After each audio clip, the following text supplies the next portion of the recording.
And we're live. Hello, everyone. Welcome to the SEO news for week 9. We're in week 10, so that's last week's news that I've assembled, and we will go through today. I've got my co host, Linus.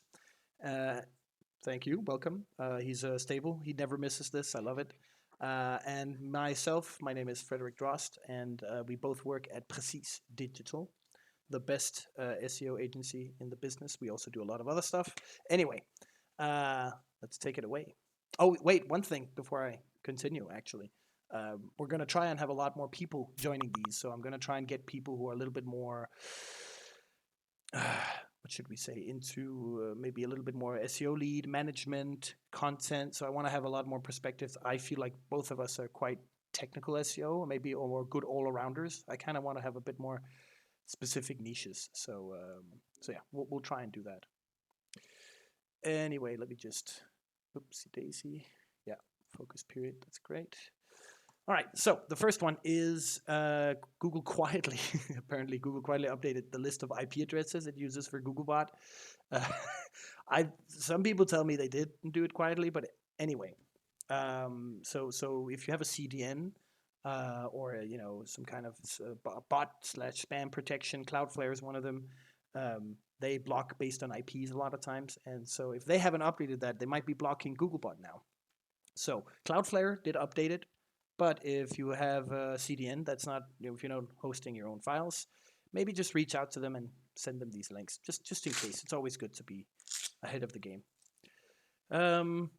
Deep research coming to ChatGPT Plus and enterprise users. So I haven't tested it yet. I'm very critical of anything. If it doesn't list all the sources, I am like pretty critical. I'll test it out, but I've asked our colleagues to do the same to see how good it is.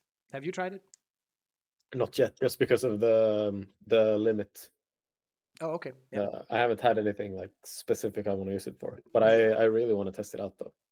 Yeah. I think, yeah, I have a hard time testing things without a need, Yeah, yeah, for it. and you shouldn't. Yeah, perhaps, yeah.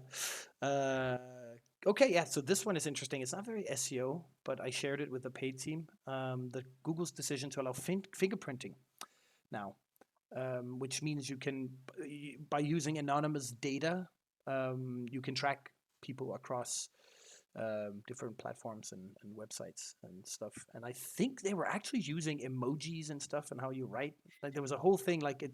What movie did they? There was a movie where they used emojis to kind of predict how people. I think it was South Park. Don't know. Anyway, The Simpsons did it. So yeah, just not really useful for SEO. But if we get better tracking over time, that helps for clients, the B2B clients, where there's a long buying process. We might be able to actually know people who visited some of our content and then purchase later. So justifying our value. That's why I'm sharing it here, because that's hard to do in SEO. This one also, take it away. The prices. I'm gonna let you go for this one because you were so excited. So- No, I think it's super interesting that they've added. I think the first two options where there have been there for quite a long time. I think at least I've seen strike-through price for quite a bit. But anyway, active price is the regular price that the product is offered.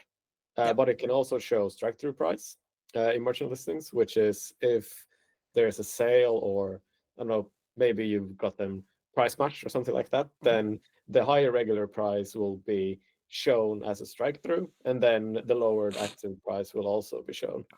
Uh, and now you can also show member price, which is if, for example, you're a part of their loyalty program or something like that, then you can also buy this cheaper, and it can also be shown Mm-hmm. in merchant listings and free listings.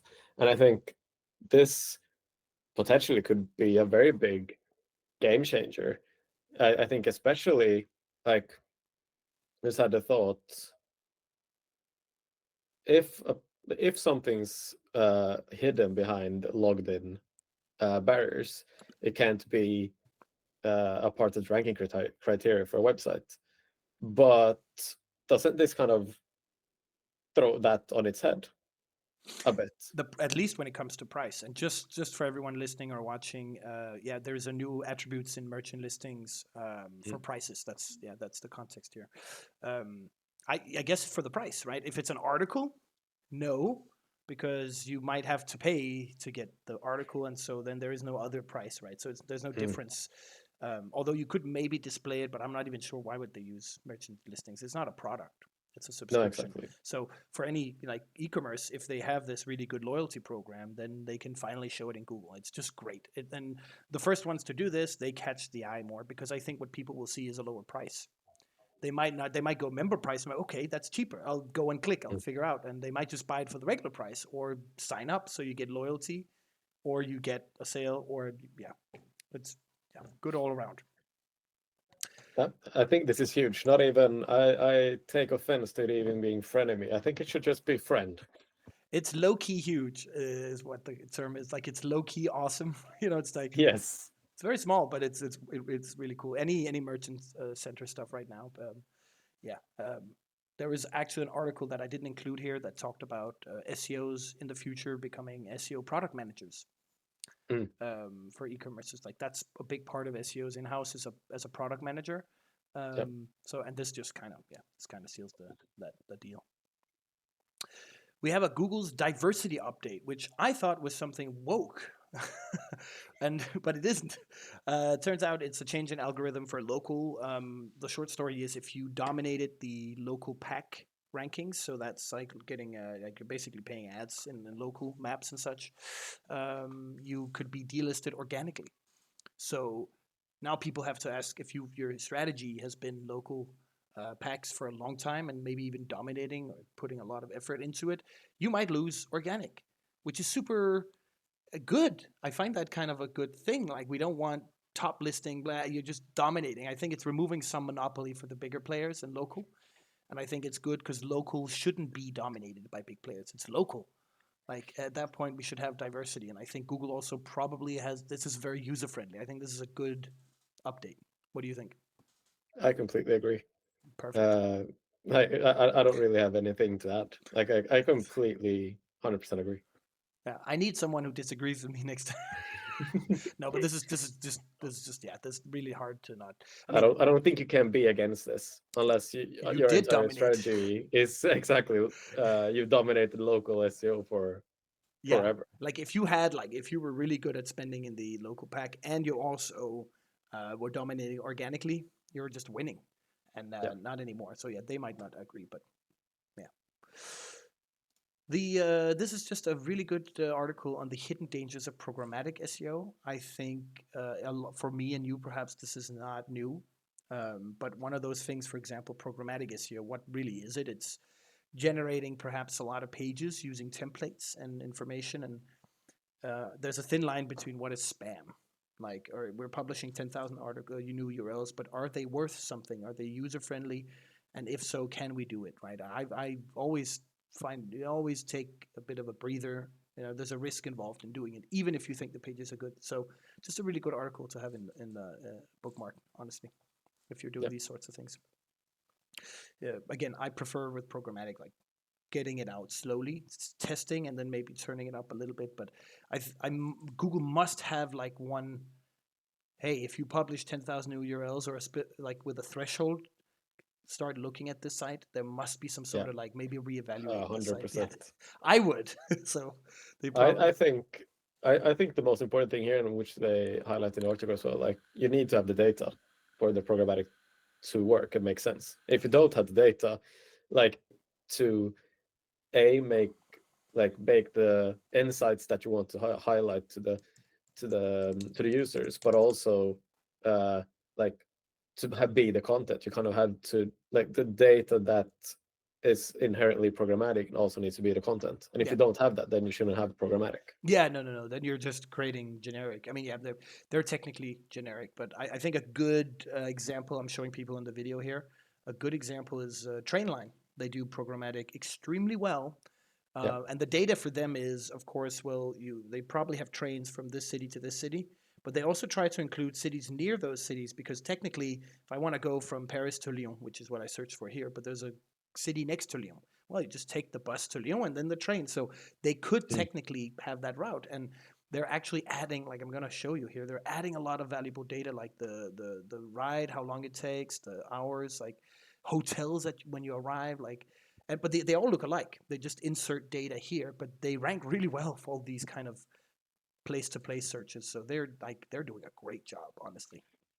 Like Trainline. this is like I think it can look alike as long as it gives this much value. Yeah, no, it's That's fine. valuable. Yeah, 100%. Yeah. And whoever works at Trainline, that SEO person, let's grab him. Let's grab him. He's good. Or her. Yeah, if you listen by any chance, one of the 40 listeners of this video, drop a comment. So yes. Oh yeah. So we've got, of course, another ChatGPT AI engine study. These every week come out, and that's great. But yeah, there's a few. I'm not going to go too much into detail here, but it's more like the user base. The base of ChatGPT has grown, so people are using it.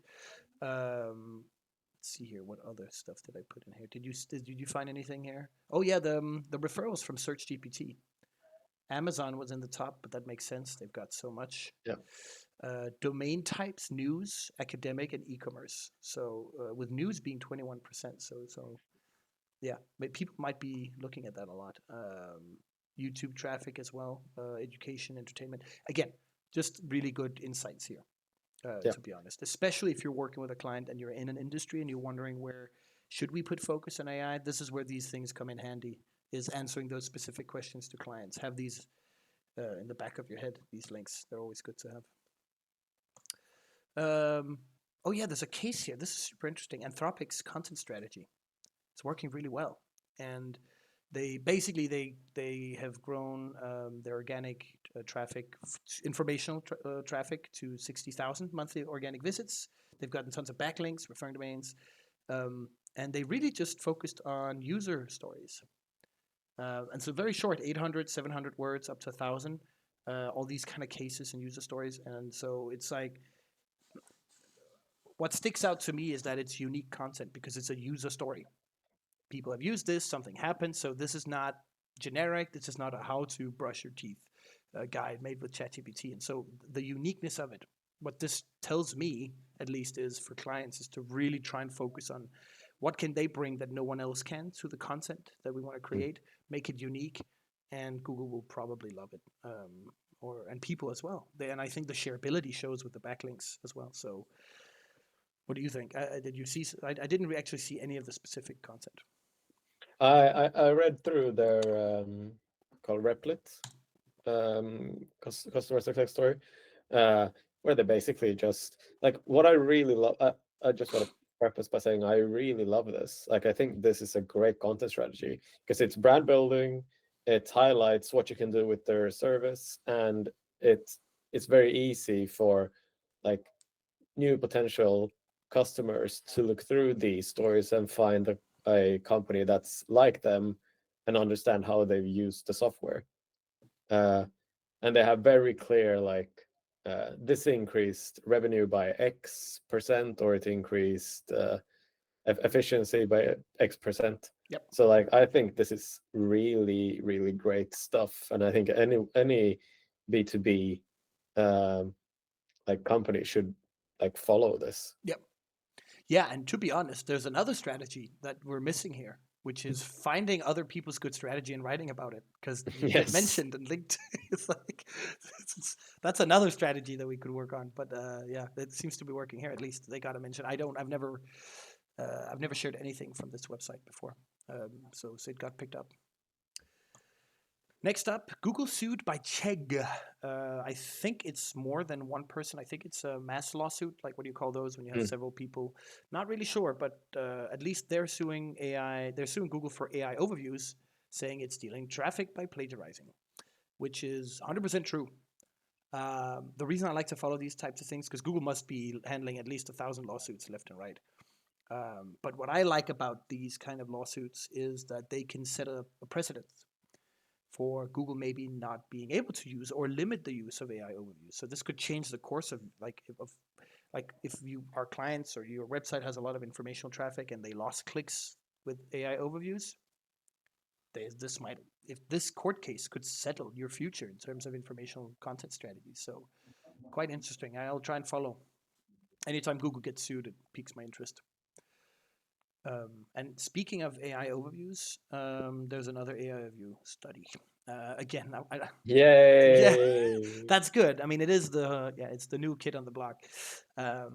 What the lesson from this one is that they're very volatile. So you can be in AI overviews, and then 2-3 months later you're not.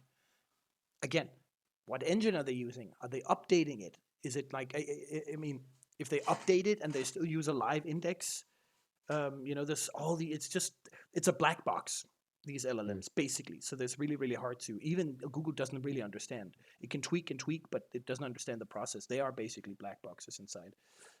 But what's interesting is also the correlation between current results pages and AI overviews. And the correlation was low. I think the very weak correlation between SERP layout change and the change in AI overviews ranking pages. So that's also interesting. Maybe it'll give small players a chance. That's what I'm seeing here. That's okay. Yeah. But if you're plagiarizing, again, I'd never liked AI overviews. I like if you could create a SERP that has a bit more info and fetches things using AI, maybe some snippets and cool things. Yes, love that. But if you just take and actually answer the question, you're just stealing content and keeping people on your platform. And I don't think that's good. And I don't see how Google, I understand Google wants to keep people on Google, but why? The whole point is you should leave. One of the old Google statements was, we're the only company that wants people to leave our platform the quickest. But it's not good at user experience. The best user experience if you don't have to leave. Well, not if you're a search engine. Then you're Yes, but supposed to find your answer quickly. yeah, And leave. exactly. But that Oh, if you ask a question, then the quickest way to find your answer is if you get it answered in search engine. yeah. But I understand completely that the idea here is we're creating unique content. We're doing research so that we can bring people in, and we want to be the best in Google. But then Google takes that and just writes it, and we never get an ad view. We Yeah, never get brand mention. That is suable offense. I would definitely sue Google if I had the means and the reason. So yeah, but yeah, pretty interesting study. And also one thing that I didn't put in here in my sheet, there was a few, because it's a rumor, but some people in Italy have noticed AI overviews popping up. So Hmm. is there like did it slip through, or was there a quiet release? Because in Europe it's a bit wishy-washy with the AI overviews, and I think that's because EU is actually protecting us and businesses, and EU is actually good at that. Like if you want to leave EU, there's downsides to being in EU, but there's definitely positives. And one of them is, they're quite protective of companies and monopolies and stuff like that.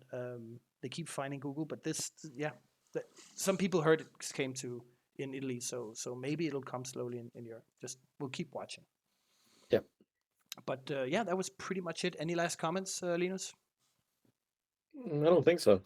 All right, then. Maybe one less study on AI overviews next Next week. week, I'll just whatever I find, I put in here. But yeah, we can cross our fingers.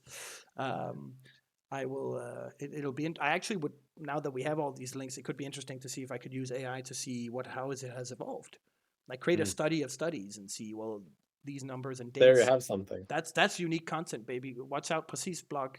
I'll throw that idea out there. But for now, thanks for watching or listening. We'll be back next week. Every week we publish these. And yeah, have a lovely day.